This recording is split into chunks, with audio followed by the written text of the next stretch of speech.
SCP-086, the Office of Dr. Redacted. SCP-086 consists of a conscious being that manifests itself in the form of 8 separate objects: a rotary telephone, a pencil sharpener, a stapler, a microfiche reader, a water cooler, a filing cabinet, a calculator, and a slide rule. Each of these items possess aspects of organic human anatomy. SCP-086 is able to communicate via the telephone and is to be provided staples, pencil shavings, and microfilm to feed on. These items will vanish periodically. The water cooler stores a buildup of SCP-086's metabolic waste, and the filing cabinet is able to rearrange itself at will. SCP-086 believes itself to be a former employee of the Foundation named Dr. Redacted. SCP-086 came into being on the same day Dr. Redacted was presumably killed. SCP-087, the Stairwell. A darkened stairwell, SCP-087's descending steps seem to be infinite, possessing no discernible bottom. Vocalizations of a small child crying "please help" often emanate from the bottom of the stairwell. A face often appears in the dark that, once spotted, will constantly follow its observer down the stairs. Should a human encounter the face and then continue down the stairwell, the cries of the child will start to get louder as they descend. SCP-088, the Lizard King.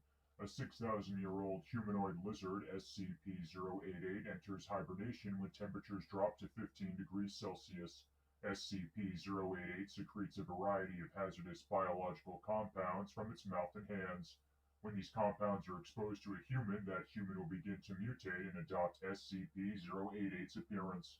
These mutations will act very protective of SCP-088. SCP-088 was recovered from a subterranean complex believed to have once belonged to a lost city of lizard people.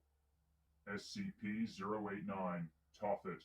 Resembling a large hollow statue of a winged bull-headed humanoid, SCP-089 occasionally makes vocal predictions of future catastrophes.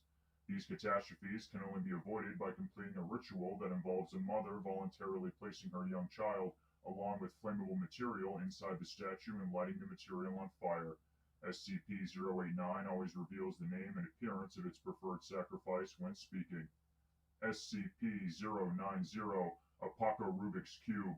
A black Rubik's Cube with over 10,000 segments, when aligned correctly, each side of SCP-090 will display a specific design. One row of SCP-090 realigns itself every 2.8 seconds. Every time the patterns of SCP-090 get closer to completion, another natural disaster takes place somewhere around the globe. Any attempt to interrupt the cube's movements will result in the immediate alignment of 10 segments. Should the cube reach completion, it is believed that the result will involve a major catastrophe.